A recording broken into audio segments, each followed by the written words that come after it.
Hello, everyone, and welcome to the Theater of Football. I'm Mike Hodem, and today I'll be talking about United horrible loss to Palace yesterday.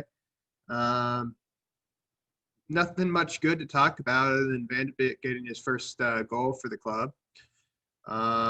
We gave up 3 goals to a Palace team that scored a total of 31 league goals all of last year.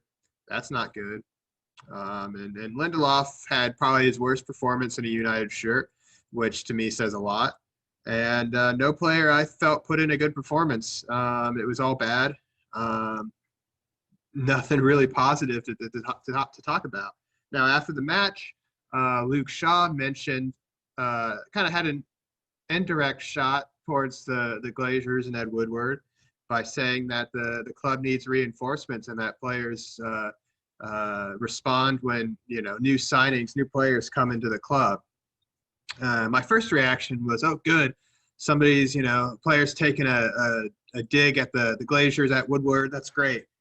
But then I started thinking about it, and I'm like, that cannot be an excuse for yesterday's performance, and neither can really the lack of preseason that we were able to have due to our exertions in the Europa League, and then some players went away on international duty. Like that cannot be an excuse. Those cannot be excuses for not handling that Palace team that Roy Hodgson put out there yesterday. There is no excuse for us to lose 3-1. And Andros Townsend said that it could have been more, and he was absolutely right. I mean, De Gea made a couple of mistakes in the first half with his feet, trying to play out from the back, trying to sweep up danger that Palace could have capitalized on. So, yeah, it for sure could have been more. It could have been 4, could have been 5-1.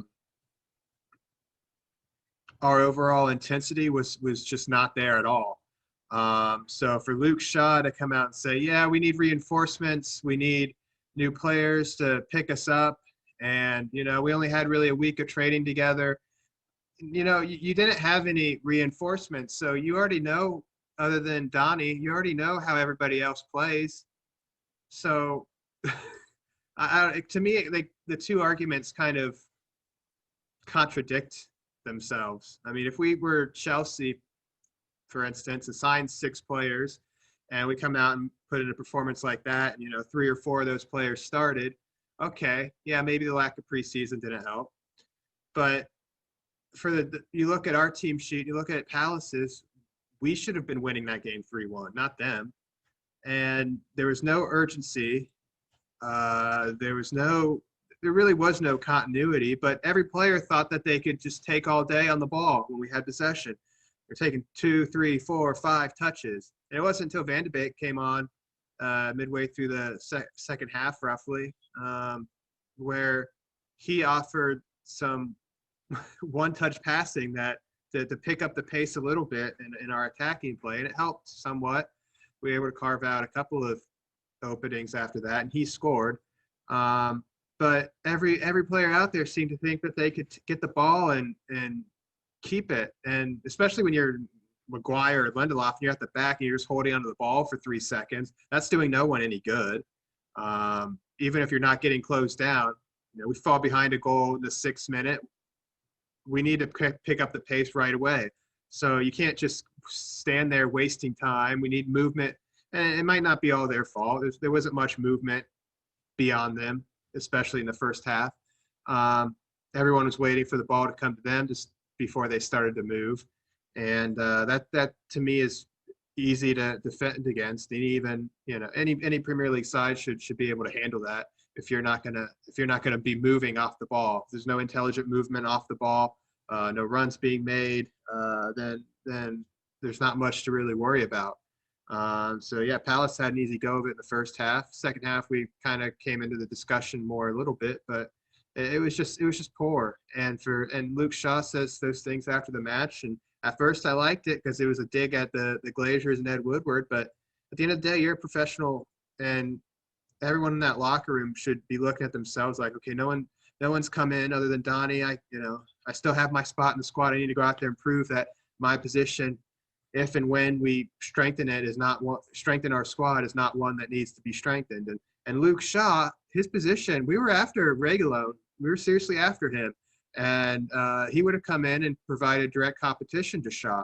So that was another reason why it was interesting that he was the one to say that. Maybe he needs that competition. I don't know, to get himself going. But you need to look at yourself, whether you're Shaw or Bruno or Phil Jones. You got to look at yourself and say, I got to kick on. I got to put in the best effort. I got to do what I can to help this team win. And yesterday was just unacceptable. Lindelof looks scared of his own shadow. He should be dropped. He should have been dropped months ago. McTominay, countless Palace counterattacks in the second half, and he's just lightly jogging back. This is after I read a couple days prior that, and I think it was in the Manchester Evening News, that he's, fit and raring to go. Well, he didn't show that yesterday. He's waltzing back, trying to, get back to cut off these Palace counterattacks. He didn't seem to care. Heck, a couple times Bruno, who's playing as our number 10's flying off past him to try and get back and support the defenders. So he didn't really do Lindelof too many favors yesterday.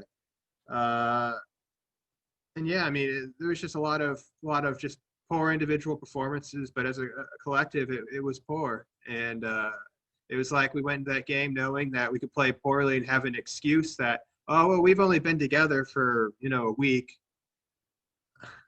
I mean, I get it, but we should still be winning that match 3-1. It was completely unacceptable, the performance level that we saw yesterday. And the only player I give a pass to is Pogba, because I think Solskjaer had no business starting him. He came off of his quarantine, having the coronavirus. He returned to training last Friday. And he didn't look like he was sharp or really fully fit at all. So he's the only player I give a pass to, at least this week, because I thought Ole, I don't know why Ole picked him over Van de Beek. I know Van de Beek would have made his full debut, but he looked far more fit and sharp than Pogba did. So Pogba, I give a little pass to, but that's about it. That's about the only player I give a pass to. It was overall poor, and I expect much better. We play Luton on Tuesday in the League Cup, and we play Brighton, I believe, next weekend. And I expect this performances to improve whether we sign people or not. I mean, at the end of the day, we still have a squad that's good enough to be going out there and beating Crystal Palace or beating Brighton. So I expect the level of play to pick up. One more thing I'd like to touch upon before closing the curtains here is VAR and the handball rule.